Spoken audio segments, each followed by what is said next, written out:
मैं अब addition of two vectors को अभी कंटिन्यू कर रहा हूँ और उसमें पैराग्राम्स विद एडिशन को मैं फिर मैंने अब दूसरे मतलब स्टाइल में ट्रायंगल सॉल्व हो गया तो दूसरे स्टाइल में आपको पैराग्राम्स का एक एडिशन होगा। तो उसमें हमने दो मेथड को लिया। जनरली एक ही मेथड से लोग बताते हैं, तो जो हम पहले बताएंगे वो जनरली सब किताब बताता है मेथड वन, और वो मेथड वन है। तो एज ए जनरल ये मेथड थ्री हो जाएगा क्योंकि दो मेथड बता चुके हैं, तो मेथड दो इधर हो गया, ये मेथड थ्री हो जाएगा। और पैराग्राम्स का लॉ ऑफ वेक्टर एडिशन का ये मेथड जो है ये मेथड वन है, लेकिन एज ए जनरल माना जाए तो मेथड थ्री होगा क्योंकि दो मेथड हम बता चुके हैं ट्रायंगल लॉ में। तो इसमें भी आपको हम दो मेथड बताएंगे। आप ध्यान दीजिएगा कि इसमें जैसे एजम्पशन था कि इसका कि फर्स्ट वेक्टर का टेल, ये टेल है असल हेड, और इसमें होता क्या चीज है, पहले स्टेटमेंट ले लीजिए कि पैराग्राम्स एकदम आसान चीज है कि फर्स्ट वेक्टर का टेल सेकंड वेक्टर का टेल दोनों जोड़ दिया जाता है। अब angle between the direction of vector and the direction of vector में क्या है, तो थीटा है। तो वो तो एकदम आसान हो गया कि वेक्टर ए और वेक्टर बी के बीच का एंगल थीटा है। सॉरी, उसके बाद क्या करेंगे, लेट अस कंप्लीट पैराग्राम बनाना पड़ेगा, इसलिए इसका नाम पड़ गया, इसलिए नाम दिया जाता है पैराग्राम सॉल्व एडिशन, क्योंकि हम लोग क्या करते हैं कि अब ये पैराग्राम को कंप्लीट करते हैं। कंप्लीट कर लिया, कंप्लीट करने के बाद जो कॉमन टेल है वहां से एडजेसेंट डायगोनल ड्रॉ करते हैं।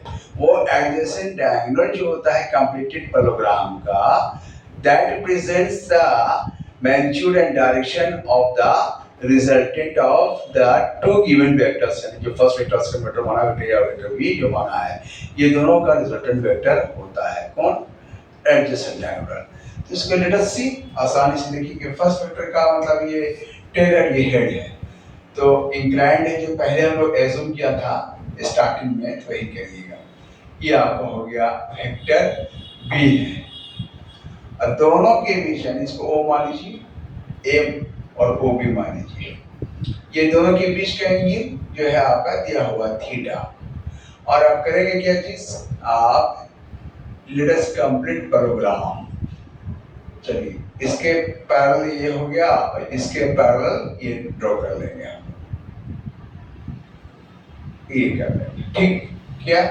अब ये आपका जो है मान लेते हैं नाम सी रख लेते हैं, तो ये आपका जो है वेक्टर बी के पैरेलल और इक्वल है एसी वेक्टर, जिसका नाम वेक्टर बी ही होगा। और ये कॉमन टेल से एडजेसेंट डायगोनल ड्रॉ करेंगे, ऐसे करके डायगोनल ड्रॉ कर देंगे, ये कंप्लीटेड प्रोग्राम। तो आपको क्या है, ओसी वेक्टर, यहाँ से यहाँ तक ओसी वेक्टर, ये ओसी वेक्टर रिप्रेजेंट किस चीज को करता है, तो रिजल्टेंट वेक्टर को, जो first vector A plus second vector होगा। अब आपको जैसे निकालना है कि इसके बीच का एंगल अल्फा निकालना है, बाद में हम लोग डिस्कस कर लेंगे कि ये बीटा है, मान लेते हैं बीटा है, तो ये resultant vector makes an angle alpha with first vector, first vector क्या है, वेक्टर ए, और vector R makes an angle beta with second vector, vector B, ये एज्यूम किया आप लोग। अब हम लोग को निकालना है, तो ये पहला मेथड जो चलेगा अभी, तभी मेथड जो है माने पैराग्राम्स तो एडिशन का मेथड वन है, ये एकदम आसान है। तो ये तो आपका पैराग्राम्स हो गया वेक्टर एडिशन। अब इसको हम लोग करेंगे क्या कि इसको हम लोग प्रोड्यूस करेंगे, जैसे किया था ट्रायंगल लॉ में। तो ये क्या है, it is the direction of vector a, यानी कि a cap, that is the unit vector of vector a, जो पहले हम लोग कह दिया। अब यहाँ पर से परपेंडिकुलर डालेंगे तो ये आप 90 डिग्री, इसका नाम बता दीजिए डी।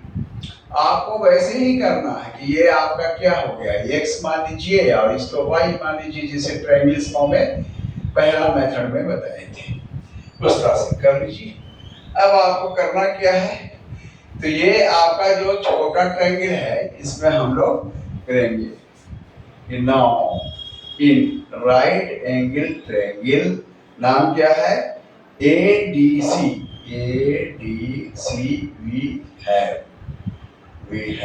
अब क्या करेंगे, अब ये देख लीजिए पहले कि ये आपका थीटा है, ये आपका थीटा है, वेक्टर ए और वेक्टर बी के बीच का एंगल थीटा है। तो जाहिर सी बात है कि ये लाइन और ये लाइन एक दूसरे के पैरेलल टू ईच अदर है और ये ट्रैवर्सिंग लाइन है, ये ट्रैवर्सिंग लाइन है। तो ये एंगल अगर थीटा है तो ये कॉरस्पॉन्डिंग एंगल जो होगा ये थीटा होगा। ये तो सिंपल प्लेन ज्योमेट्री का फैक्ट है।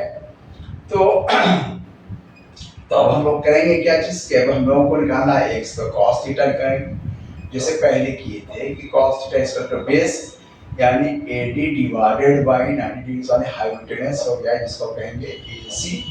AD आपको निकाला है, इसका नाम दे दिया x है और AC वेक्टर b का मॉडुलस यानी b हो गया। x बराबर आपको b cos थीटा आपने फाइंड आउट किया जैसे पहले किए थे आप।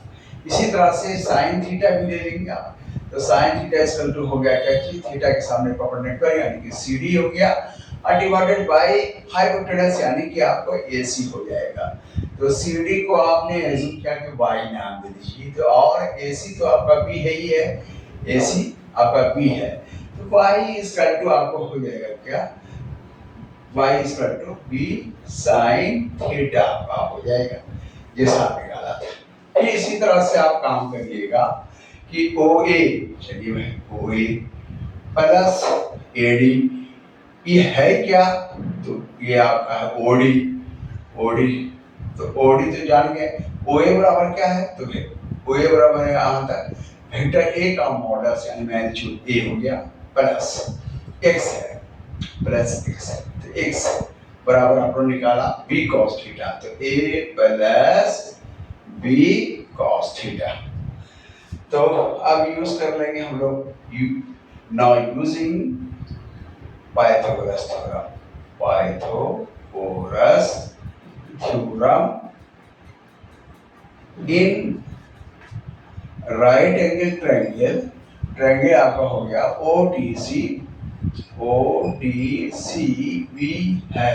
अब आपको निकालना है, मान लेते हैं कि अल्फा दिया इसको बेस मानेंगे यहाँ तक को, इसको वन परपेंडिकुलर मान लेंगे और 90 डिग्री के सामने ये हाइपोटेनस हो गया तो आपको हो जाएगा OC पर स्क्वायर इसका 2 बेस पर स्क्वायर यानी कि OD पर स्क्वायर हो गया और प्लस हो गया DC पर स्क्वायर आपका हो गया पाइथागोरस हो गया। अब OC बराबर क्या है, वेक्टर R का मॉडुलस है मैग्नीट्यूड है R स्क्वायर हो गया। OD बराबर क्या है, देखिए यहाँ पर देखिए OD बराबर आपका A plus B cos theta है, डायरेक्ट लिखिए A plus B cos theta पर होल स्क्वायर हो गया। DC क्या है जी, तो DC आप निकालें यानी CD DC की चीज तो y हुआ तो y स्क्वायर हो गया B sin थीटा, ये B sin थीटा पर होल स्क्वायर हो गया। अब इसको आप आगे लिखिए R square equal to A square plus B square cos square theta plus twice of AB cos theta divided A plus B square sin square theta तो that implies to क्या square हो गया A स्क्वायर प्लस इसको यहाँ पर ले आइए plus को plus B square sin square theta को तो B स्क्वायर कॉमन होगा जिससे पहले बताए थे cos square theta plus sin square theta और प्लस हो गया ट्वाइस AB cos थीटा, ये आपका हो जाएगा।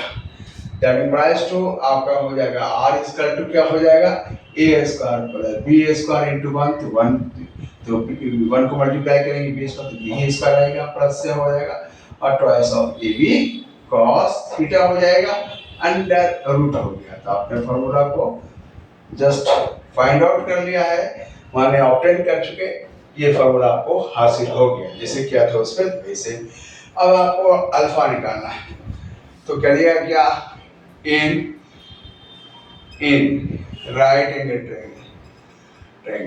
ट्रायंगल हो गया, राइट एंगल ट्रायंगल वही बड़ा वाला ODC लिखिएगा ODCB है tan alpha equal to perpendicular हो गया मतलब DC CD जो लिखिए CD डिवाइडेड बाय आपका हो गया OD that equals to tan alpha equal to CD।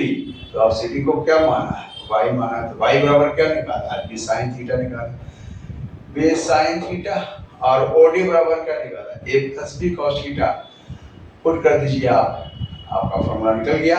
जो फॉर्मूला वो आया था इस आपको टेनिस कम आया था सेम फॉर्मूला आएगा, सेम फॉर्मूला नहीं आता समझिए कि लॉ गलत है, यानी रिजल्ट सेम आना चाहिए। ये आपका हो गया, अल्फा निकल गया है। अब हम लोग इसी पैराग्राफ्स का एडिशन का मेथड 2 बताएंगे, जब तक आप इंतजार कीजिए।